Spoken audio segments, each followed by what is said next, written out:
আসসালামু আলাইকুম। অত্যন্ত মুখরোচক ডাল পরোটা বা পুরির রেসিপি আপনাদের মাঝে আজকে শেয়ার করব। শীত আমাদের দুয়ারে কড়া নাড়ছে, আর এরকম সকালে যদি একটা নাস্তা হয় তাহলে কিন্তু আর কোনো কিছুই লাগে না।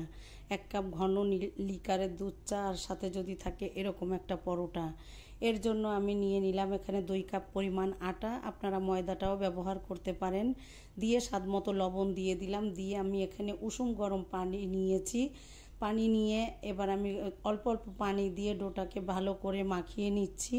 আর একটু সময় নিয়ে অল্প অল্প পানি দিয়ে কিন্তু ডোটা মাখাতে হবে, যাতে খুব ভালো করে সমস্ত উপকরণ আর ডোটা খুব ভালোভাবে সফট হয়। আমি অল্প অল্প পানি দিয়ে মাখিয়ে নিচ্ছি। এখানে আমি 1.5 কাপ পানি নিয়েছিলাম, 1 কাপের একটু বেশি লেগেছে। এভাবে কিন্তু আমি আটাটাকে খুব ভালো করে মধে নিয়েছি। অল্প একটু তেল উপর থেকে দিয়ে আমি এটাকে রেস্টে রেখে দিব 20 মিনিটের জন্য। সময় থাকলে রেস্টে রাখবেন, না হলে কিন্তু সরাসরি নাস্তা বানাতে চলে যেতে পারেন। আমার হাতে সময় ছিল তাই আমি 10 মিনিটের জন্য রেস্টে রেখেছিলাম।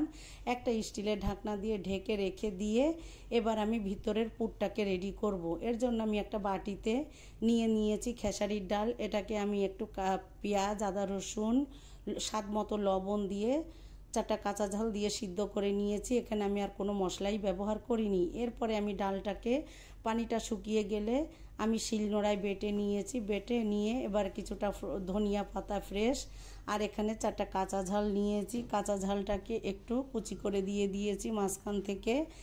দিয়ে এখানে আমি স্বাদমতো সামান্য একটু লবণ দিয়েছি আর একটু চাট মশলা ব্যবহার করেছি।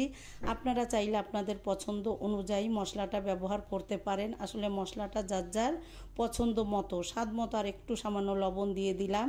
আর গোলমরিচটা আমার এ ধরনের রেসিপিতে ভালো লাগে তাই আমি ব্যবহার করলাম। আপনারা চাইলে স্কিপ করতে পারেন, আপনারা চাইলে তেলও দিতে পারেন। এ পর্যায়ে আমি আর কোনো উপকরণই দিব না। খুব ভালো করে হাতের সাহায্যে আমি মিশ্রণটাকে খুব ভালো করে মাখিয়ে নিচ্ছি। খুব ভালো করে পুরটা রেডি হয়ে গেলে এবার এক পাশে রেখে দিয়ে আমি যে আটাটাকে রেস্টে রেখেছিলাম এটাকে আবার একটু বেলনির উপরে নিয়ে, তক্তার উপরে নিয়ে আমি এবার লেচি কেটে নিচ্ছি। আমার প্রয়োজন মতো আমি 2 কাপ আটায় এখানে 9টা পুরি বানাবো। এখানে আমি আমার পছন্দ অনুযায়ী লেচি কেটে নিচ্ছি। আপনারা মোটা পাতলা এটা যার যার পছন্দ অনুযায়ী করে নিতে পারেন। এবার আমি 9টা লেচি কেটে রেখে এবার আমি এভাবে একটু হাত দিয়ে গোল করে নিচ্ছি। আমার কাছে এভাবে সহজ মনে হয় তাই পুরটাকে আমি এভাবে সিল করে নিব, ভিতরে ঢুকিয়ে নিয়ে। আপনারা চাইলে একটু সামান্য বেলে নিয়ে মাঝখানে দিয়ে হাতের সাহায্যে করে নিতে পারেন। স্ক্রিনে হয়তো দেখে বুঝতে পারছেন আমি এভাবে সমস্ত পুরগুলোই কিন্তু এভাবে ভরে সিল করে নিচ্ছি। আর নিয়ে রেস্টে কিন্তু আমি আরও কিছু সময় রেখে দিব।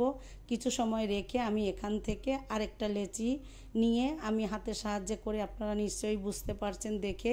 এ পর্যায়ে আমি পুরটাকে দিয়ে দিলাম। পুরটাকে দিয়ে আমি আরও একটা লেচির ভিতরে পুরটাকে ভরে সিল করে দেখিয়ে দিলাম। আর একটা কাঁচা ঝালের যে টুকরো ছিল দিয়ে দিলাম। এটা যখন দাঁতের নিচে পড়বে একটু ঝাল ঝাল সকালবেলা খুব ভালো লাগে, যারা ঝাল খেতে পছন্দ করেন তাদের জন্য।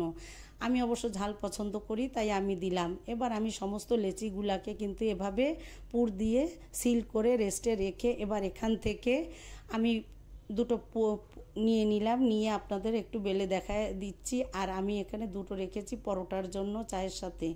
এবার আমি এখান থেকে একটা পুর ভরা লেচি নিয়ে আমি আলতো হাতে সামান্য একটু আটা ছড়িয়ে এবার বেলে নিচ্ছি। আপনারা নিশ্চয়ই দেখে বুঝতে পারছেন এই কাজটা একটু আলতো হাতে সাবধানে করতে হবে। আস্তে আস্তে একটু বেলে নেবেন।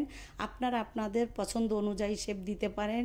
এই পর্যায়ে কিন্তু আপনি ডুবো তেলেও ভাজতে পারেন, একদম ফুলকো ফুলকো ডাল পুরি হবে। আবার চাইলে আপনারা তেল ছাড়াও ভাজতে পারেন। আমি এবার আমার পছন্দ অনুযায়ী শেপ দিয়ে বেলে নিলাম। বেলে নিয়ে আমি এভাবে কিন্তু সমস্ত ডাল পরোটাগুলো বেলে নিচ্ছি। আর এভাবে বেলে নিয়ে কিন্তু আমি ভাজতে চলে যাব।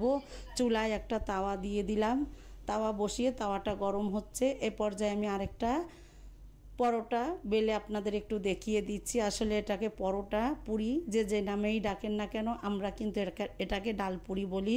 অবশ্য তাওয়ায় ভেজে নিচ্ছি এই কারণে আমি পরোটা বলছি। এবার চুলায় যে আমি পাত্রটা বসিয়ে দিয়েছিলাম এ পর্যায়ে গরম হয়ে এসেছে। এবার উল্টে পাল্টে মিডিয়াম টু মিডিয়াম হিটে রেখে আমি কিন্তু পুরিগুলোকে এপিট ওপিট করে ভেজে নিয়েছি। একটু সময় নিয়ে ভাজতে হবে, দেখবেন ফুলকো ফুলকো হয়ে উঠবে। আর তেল বা ঘি, এখানে আপনারা তেলের পরিবর্তে ঘিটা ব্যবহার করতে পারেন। আমার হাতের কাছে ছিল না, তাই কিন্তু আমি এখানে তেল দিয়েছি।